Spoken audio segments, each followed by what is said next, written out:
hati kita berdoa malaikat Tuhan terlebih dahulu. Atas nama Bapa dan Putra dan Roh Kudus. Amin. Maria diberi kabar oleh malaikat Tuhan bahwa ia akan mengandung dari Roh Kudus. Salam Maria, penuh rahmat, Tuhan sertamu. Terpujilah engkau di antara wanita, dan terpujilah buah tubuhmu Yesus. Santa Maria, Bundaku, doakanlah kami yang berdosa ini, sekarang dan waktu kami mati. Amin. Aku ini hamba Tuhan, terjadilah padaku menurut perkataanmu. Salam Maria, penuh rahmat, Tuhan sertamu. Terpujilah engkau di antara wanita, dan terpujilah buah tubuhmu Yesus. Santa Maria, Bunda Allah, doakanlah kami yang berdosa ini, sekarang dan waktu kami mati. Amin. Sabda sudah menjadi daging dan tinggal di antara kita. Salam Maria, penuh rahmat, Tuhan sertamu. Terpujilah engkau di antara wanita, dan terpujilah buah tubuhmu Yesus. Santa Maria, Bunda Allah, doakanlah kami yang berdosa ini, sekarang dan waktu kami mati. Amin. Doakanlah kami ya Santa Bunda Allah, supaya kami dapat menikmati janji Kristus. Marilah berdoa.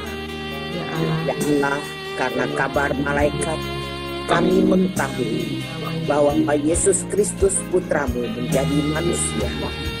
Curahkanlah rahmat-Mu ke dalam hati kami, supaya karena sengsara dan salibnya, kami dibawa kepada kebangkitan yang mulia, sebab Dialah Tuhan pengantara kami.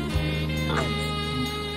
Bapa yang terkasih, kembali kami datang ke hadirat-Mu, mengucap syukur, berterima kasih atas perlindungan-Mu sepanjang malam tadi, dan atas hari baru yang Kau berikan kepada kami, atas berkat-berkat yang telah Kau sediakan bagi kami, atas rencana-Mu yang indah dalam hidup.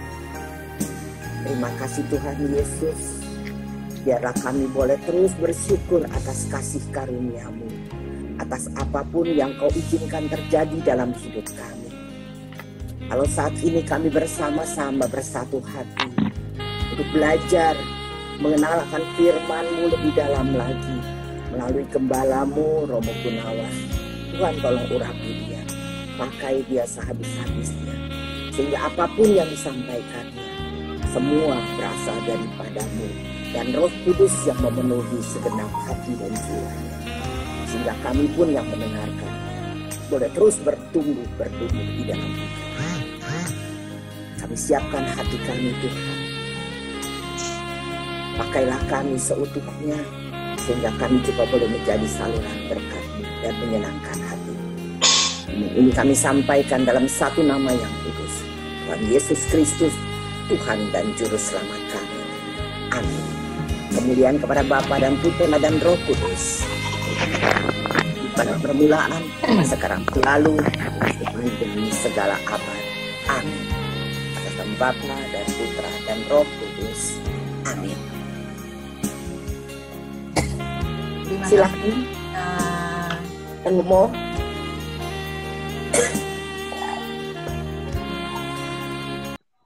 Monggo Mo. Romo, mari Romo.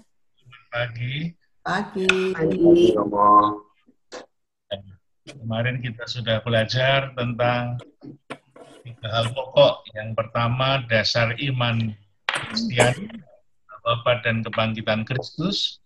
Yang kedua, sumber iman Katolik. Yang pertama adalah kitab suci, yang kedua magisterium, tradisi gereja. Ya. Lalu yang ketiga adalah isi iman, yakni pengetahuan tentang gereja, tentang agama Katolik. Yang kedua perbuatan. Yang ketiga adalah doa. Nah, sekarang kita akan lanjutkan dengan yang pertama tentang peristiwa wafat dan kebangkitan Kristus. Kita lihat apa yang dikatakan, disabdakan oleh Yesus ketika Yesus menderita sengsara di kayu salib. yang sering terkenal dengan kata 7 sabda Yesus yang terakhir. The 7 last words, ya. Kita pasti tahu itu semuanya. Ada di mana saja dan apa yang dikatakan oleh Yesus. Yang pertama adalah Yesus di kayu salib petang mengatakan sebelum Bapaknya, Eloi, Eloi, lama sabatani, atau Allahku, ya Allahku, mengapa engkau meninggalkan daku. Itu yang pertama, itu dikutip atau ditulis oleh Markus bab 15 ayat 34 dan oleh Matius bab 27 ayat 46. Jadi kata itu hanya ditulis oleh dua penulis Injil, Matius dan Markus. Eloi, Eloi, lama sabatani. Itu yang pertama. Yang kedua, itu ditulis oleh Lukas. Ketika Yesus berada di kayu salib, Yesus mengatakan, ampunilah ya Bapa, karena mereka tidak tahu apa yang mereka perbuat. Itu ada dalam Lukas 23 ayat 24, ya. Ayat 34, 23 ayat 34. Lalu yang berikutnya, yang ketiga, itu kata-kata Yesus di atas kayu salib kepada penjahat yang bertobat. Dalam Lukas 23 ayat 43, hari ini engkau akan masuk Firdaus bersama aku. Lalu yang kata Yesus yang keempat adalah ditulis oleh Lukas juga, bab 23 ayat 46, yang mengatakan, ke dalam tanganmu kuserahkan nyawaku. Jadi 3 sabda berikutnya itu ditulis oleh Lukas. Ada 3 Lukas menulis. Lalu 3 yang terakhir itu ditulis oleh Yohanes dalam Injilnya. Yang pertama adalah bab 19 ayat 26 dan 27, ketika Yesus berkata kepada ibunya dan Yohanes, ibu, inilah anakmu. Kepada Yohanes, inilah ibumu.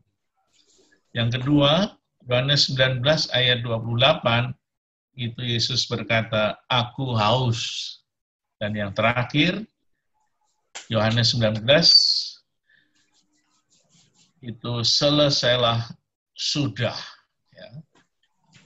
Nah, itulah 7 sabda Yesus yang ada di dalam keempat Injil. Jadi, tidak semua menulis yang sama, tetapi mempunyai ciri-ciri yang berbeda. Markus dan Matius menulis yang sama, 1. Lalu Lukas 3 kata Yesus yang terakhir, dan Yohanes 3 kata yang terakhir. Jadi semuanya ada 7, angka 7, angka yang bagus. Kita melihat di dalam Injil Matius juga banyak angka 7. Nah, kita akan mencoba hari ini untuk merenungkan satu saja tentang Eloi, Eloi, lama sabatani. Yang berikutnya nanti untuk pertemuan berikutnya. Nah, kata-kata Eloi, Eloi, lama sabatani seringkali menjadi pertanyaan bagi banyak orang.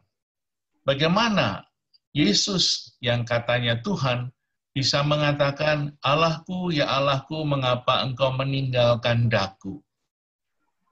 Apalah yang menjadi latar belakang dari kata-kata ini?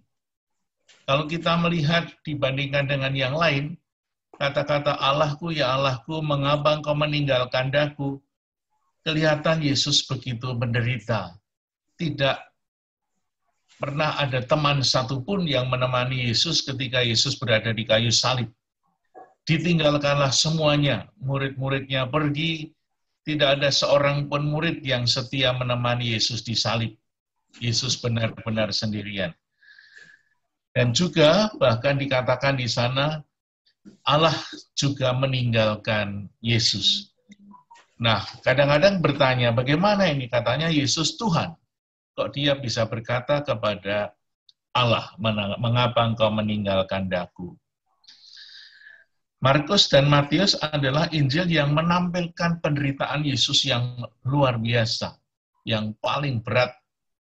Kalau kita mau melihat penderitaan Yesus yang paling berat, memang ada dalam Injil Matius dan Markus. Kalau kita melihat latar belakangnya, atau melihat teks kitab suci Eloi, Eloi lama sabatani yang ditulis oleh Markus dan Matius, kita bisa melihat teks itu ternyata sudah ada ratusan tahun sebelum Yesus lahir. Ada dalam dalam kitab Mazmur bab 22 ayat 2. Kalau kita membuka Mazmur 22 ayat 2, di sana ada kata yang sama. Allahku, ya Allahku, mengapa engkau meninggalkan daku? Kitab Mazmur adalah sebuah kitab syair yang berupa doa-doa, ungkapan dari orang-orang atau umat Allah yang sungguh beriman kepada Tuhan. Kitab Mazmur itu sering kalau kita dalami, nanti boleh lain kali, dibagi menjadi 5 bagian. 5 bagian itu sesuai dengan apa? Sesuai dengan 5 kitab Taurat Musa. Yang pada dasarnya intinya adalah doa ketika mereka meratapi penderitaan dan kesengsaraan. Yang kedua, pujian kepada Allah. Maka kalau kita melihat seluruh kitab Mazmur, ada 2 dari kelima bagian itu, bab 1 sampai bab 3, kebanyakan adalah kitab-kitab ratapan atau keluhan. Lalu yang bagian keempat dan kelima itu adalah pujian kepada Allah. Maka penutupnya ditutup dengan kata Haleluya. Ya. Ada 150 kitab Mazmur, dan ini yang mengatakan Allahku, ya Allahku, mengapa engkau meninggalkan daku adalah bab 22 di awal dari kitab Mazmur. Nah, mengapa orang itu menderita? Rupa-rupanya pada zaman Mazmur sudah ada banyak orang yang juga merasakan penderitaan, keluhan atau ratapan. Ketika mereka merasakan tidak adanya keuntungan atau tidak ada kebahagiaan dalam bangsa sebagai rumah tangga atau sebagai orang-orang yang merasa ditinggalkan Allah, maka mereka berdoa dan berteriak kepada Tuhan. Allahku, ya Allahku, mengapa engkau meninggalkan daku? Nah, kata-kata ini kemudian diambil oleh Markus dan Matius. Ditempatkan di dalam Injil ketika Yesus berada di kayu salib. Yesus menderita luar biasa. Kalau kita membayangkan atau menggambarkan kata-kata ini, mungkin kita bisa menggambarkan dengan sebuah buku. Kalau buku ini ditumpuk menjadi satu, ya, ada banyak buku misalnya dari atas sampai ke bawah. Orang-orang itu kita bayangkan ditumpuk seperti buku. Orang yang paling atas adalah orang yang paling suci, tidak ada dosa. Yang di bawah ada dosa kecil, yang paling bawah adalah orang-orang yang punya dosa banyak, dan orang-orang yang di bawah inilah yang berteriak. Karena begitu jauh dari Tuhan, kalau orang ini mati, langsung masuk surga. Tetapi kalau orang yang paling bawah di sini adalah orang-orang yang berteriak. Karena jauh dari Tuhan, seolah-olah tidak ada keselamatan bagi dia. Allahku, ya Allahku, mengapa engkau meninggalkan daku? Itulah penderitaan yang dialami oleh orang-orang pada zaman Mazmur. Nah, kalau itu dikaitkan pada Yesus, Allahku, ya Allahku, mengapa engkau meninggalkan daku? Kita melihat zaman Matius dan zaman Markus, itu orang-orang Kristiani banyak yang berada dalam penderitaan. Misalnya Markus, bab 15 ayat 34, adalah sebuah gambaran ketika orang-orang Kristiani awal di Roma, karena Markus menulis Injilnya di Roma, itu pada zaman kaisar-kaisar Roma, sekitar zaman Yesus sampai abad pertama, itu banyak kaisar-kaisar yang sangat sadis, seringkali menyiksa orang-orang Kristiani. Seperti pada zaman kaisar dulu Kaisar Agustus, kemudian ganti Tiberius, kemudian Caligula, ada Claudius, ada Kaisar Nero, ada kaisar-kaisar yang lain, Vespasianus, Titus, Domitianus, Nerva, Trajanus, dan juga Hadrianus. Itu kaisar-kaisar yang sangat sadis. Banyak orang Kristiani di Roma dibunuh, diadu dengan binatang buas, sehingga mereka sangat menderita. Maka ketika Yesus mengatakan itu, sebetulnya menjadi sebuah gambaran penderitaan orang-orang Kristiani yang dianiaya oleh Kekaisaran Roma. Ada yang diusir. Karena apa? Karena Kaisar Roma itu menganggap dirinya sebagai dewa. Maka seorang atau warga negara Roma yang berada di sana harus menyembah kaisar sebagai dewa. Kalau tidak, maka akan dibunuh atau dianiaya atau diusir. Seperti pengalaman Prisca dan Aquila zaman Kaisar Claudius, itu diusir dari Roma, lalu menuju Korintus ketemu dengan si Paulus, lalu mereka bekerja sama. Begitu juga dalam Injil Matius, orang-orang Kristiani di dalam zamannya Matius, itu banyak yang dianiaya. Kita bisa melihat ketika Matius menulis Injil bab 5, ayat 11 kalau nggak salah, itu dikatakan, berbahagialah kamu yang dianiaya dan dicela karena aku, karena kamulah yang punya kerajaan surga. Maka dari gambaran Matius dan Markus, itu kelihatan bahwa umat Kristiani pada zaman itu sangat menderita. Sehingga Yesus yang berteriak, Allahku ya Allahku, mengapa engkau meninggalkan daku, itu menjadi sebuah ungkapan solidaritas. Yesus mau menemani orang-orang yang menderita, orang-orang yang berada di dalam penganiayaan. Kalau boleh digambarkan seperti buku tadi, yang numpuk, paling atas adalah orang yang paling baik, paling suci, tidak pernah merasa berdosa. Tapi orang yang paling bawah adalah orang yang sangat menderita karena penganiayaan. Atau juga karena mereka merasa dosanya besar, sehingga mereka tidak tertolong lagi. Nah, kalau Yesus juga mengatakan yang sama, Allahku ya Allahku, mengapa kau meninggalkan daku, artinya Yesus ini menemani dan masuk di dalam dunia orang yang tidak terselamatkan di bawah. Sehingga orang-orang yang berada di dalam penderitaan merasa ditemani oleh Yesus. Dan ketika Yesus bangkit dari kematian, Yesus berada di paling bawah, mengangkat mereka semua, dan mereka diselamatkan oleh Yesus melalui kebangkitannya. Itulah kira-kira apa yang dikatakan oleh Markus dan Matius, sehingga menjadi sebuah jawaban bagi kita bahwa kata-kata Yesus Eloi Eloi itu bukan menjadi sebuah kata-kata pribadi, tetapi menjadi sebuah kata-kata untuk menemani banyak orang. Solidaritasnya begitu kelihatan, sehingga Yesus yang menemani orang yang tak atau yang merasa tidak terselamatkan jauh dari Tuhan, ini mereka pun ditemani.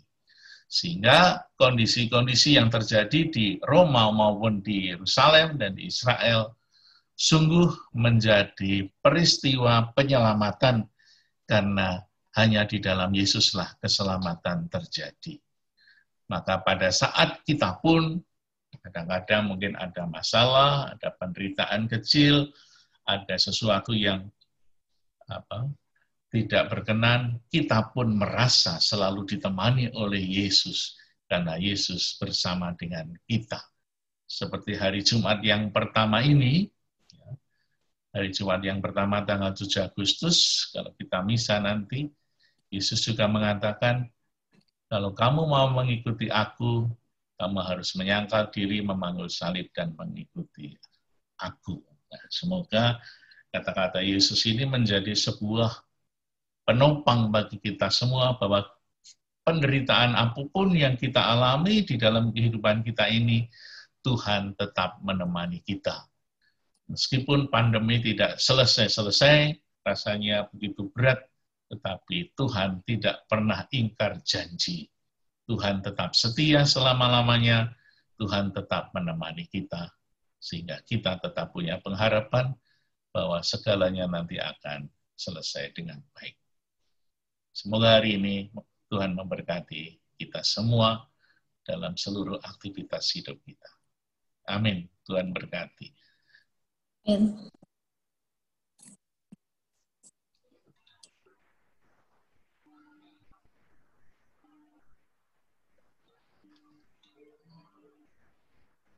Lagi Romo. Yuk, siapa teman-teman? Ya. Ya, Yana ya. Iya Romo, baru masuk. Salah ID nih, nggak bisa-bisa. Oke. Ada yang mau sharing? Atau ada yang mau ditanyakan? Ada yang belum jelas? Romo, tanya Romo. Romo, Oh. ada yang mau ditanyakan. Biasanya Mazmur mengenai Mazmur 22 ayat 2 tadi itu. Ini biasanya suka disebut Mazmur salib ya, Mo, ya, betul ya, Mo?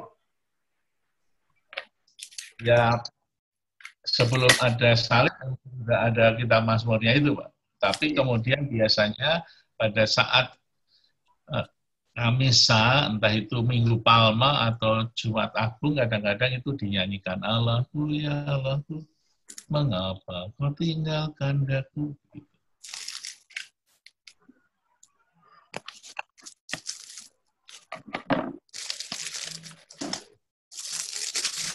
Ngomong apa nggak kedengeran? Halo? Ya. Halo? Halo, siapa ini? Ya, Mo, sudah, Mo. Sudah ya? Oke. Romo, mau tanya dong. Biasanya kan kalau dalam misa itu kan bacaan pertama sama bacaan Injil itu kan pasti ada kaitannya ya, Mo? Halo, Romo? Halo? Romo? Kedengeran, Romo? Nah, hari ini kan bacaannya diambil dari Nahum tuh. Ya. Tentang hukuman atas Niniwe. Bacaan Injilnya itu tentang syarat mengikuti Yesus ya, Mo. Itu kaitannya, saya tadi sempat baca-baca juga gitu. Apa sih benang merahnya yang bisa kita ambil dari kaitannya bacaan yang diambil dari Nahum sama dengan bacaan Injil tentang persyaratan mengikuti Yesus gitu. Benang merahnya apa ya? Kok kaitannya sama hukuman Niniwe gitu, Romo? Ya, Ninive adalah sebuah kota di Asyur ya. Ya. Kisah tentang Ninive itu ada beberapa, misalnya siapa itu namanya, Tobit itu juga ada di sana. Ninive itu begitu jauh, dan pengalaman-pengalaman orang Israel yang kemudian dibawa ke Asyur, dan salah satu kota yang terkenal adalah Ninive. Tahun 721 sebelum Masehi, itu orang-orang Samaria itu dibawa ke Ninive, dibawa ke Asyur, sehingga mereka menderita. Dan ada banyak orang Samaria yang sebetulnya tidak bertobat, maka sejarah Samaria itu sudah selesai habis tahun 721. Mereka tidak tahan untuk tetap setia kepada Allah meskipun mereka berada di pemulangan. Berbeda dengan yang di Babel. Ketika Daniel misalnya saja, lalu kisah-kisah yang lain tentang Esther, itu digambarkan meskipun mereka berada di dalam pembuangan, itu mereka tetap setia kepada Tuhan.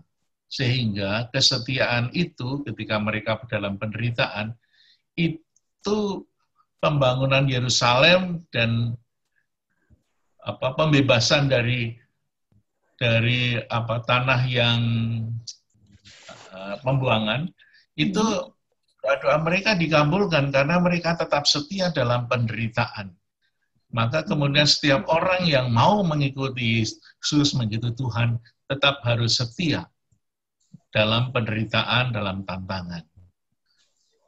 Karena Tuhan Yesus seperti tadi, Eloi, Eloi, lama sabachthani, itu Tuhan Yesus tetap menemani kita, meskipun kita berada di dalam tantangan, penderitaan, bahkan dalam suasana yang tidak menentu, Tuhan Yesus tidak pernah meninggalkan kita. Maka kita diajak untuk tetap setia apapun yang terjadi. Itu kira-kira. Oke, terima kasih Romo. Ya. Ada lagi yang mau menanggapi?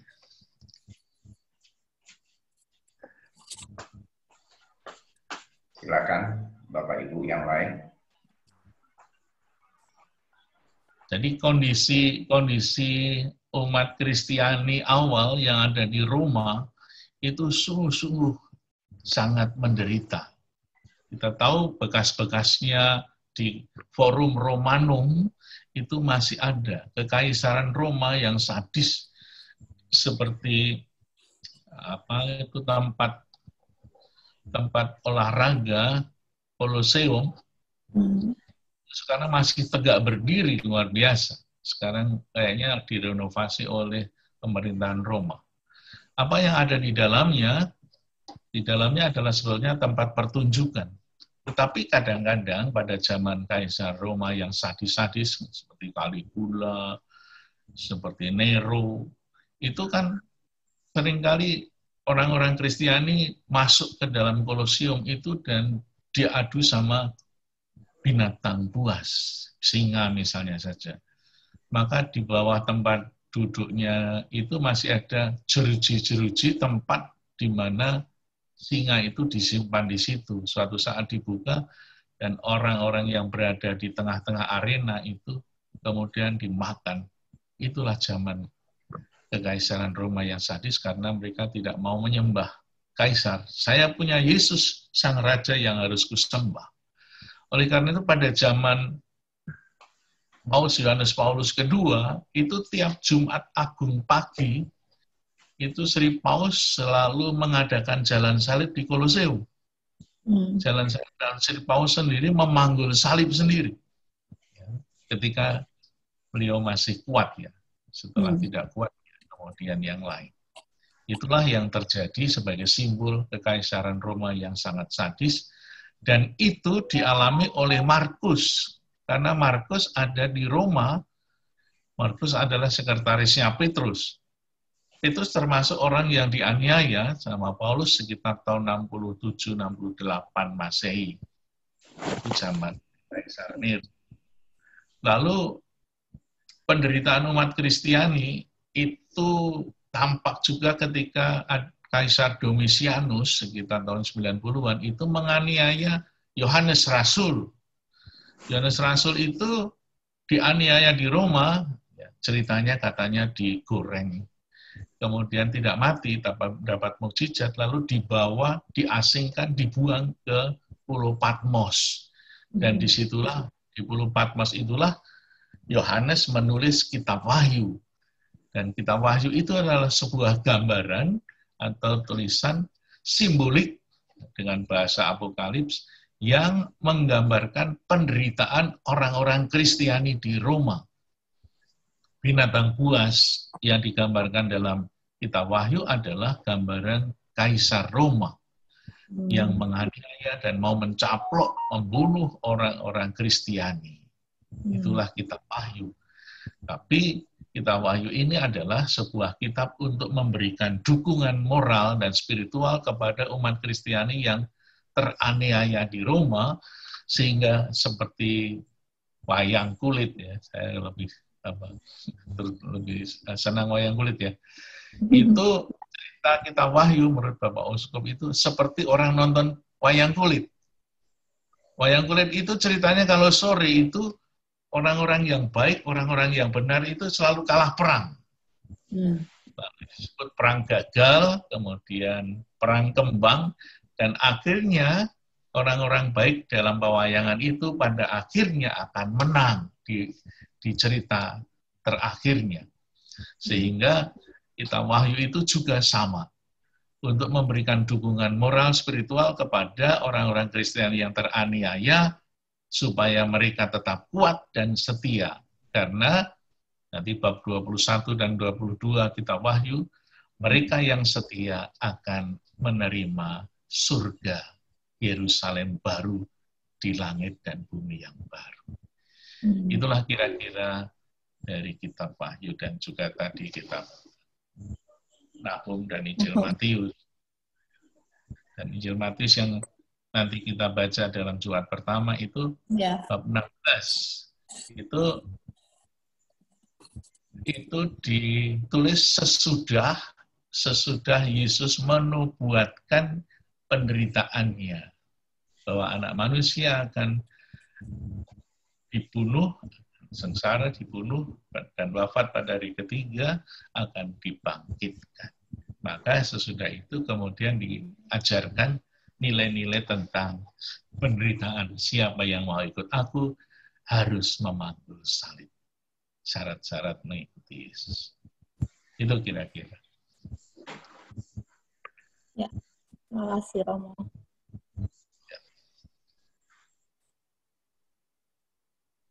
Ya, tidak terasa sudah jam 6.30. Kita akan akhiri pertemuan kita hari ini.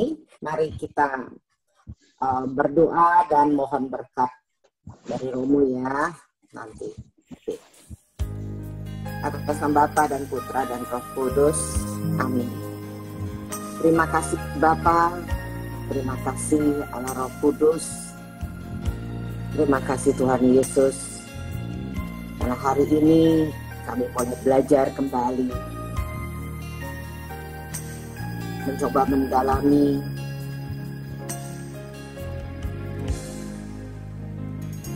akan penderitaan-Mu yang Kau lakukan karena cinta-Mu kepada kami semua. Bagaimana solidaritas-Mu yang Kau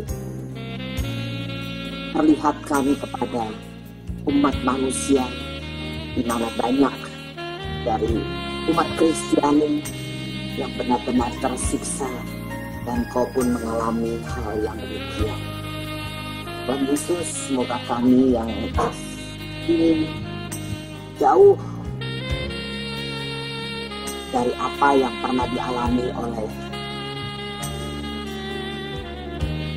umat Kristiani sebelumnya, hendaknya kami boleh lebih bersyukur,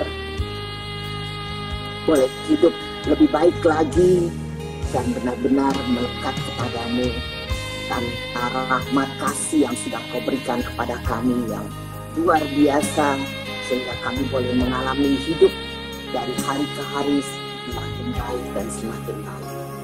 Karena Engkau yang telah menggantikan semua penderitaan kami yang seharusnya kami alami. Tuhan Yesus, terima kasih untuk firman yang telah Kau sampaikan melalui hamba-Mu, Romo Gunawan. Ini kami mohon berkat melalui gembala-Mu ini. Dan sertamu juga. Semoga hari ini, dari pagi sampai malam, kami dan keluarga kami, serta kegiatan aktivitas kami yang terbatas ini, Tuhan senantiasa berkati dengan berkat yang Maha Kuasa, Bapa dan Putra dan Roh. Amin. Amin. Terima kasih. Terima kasih.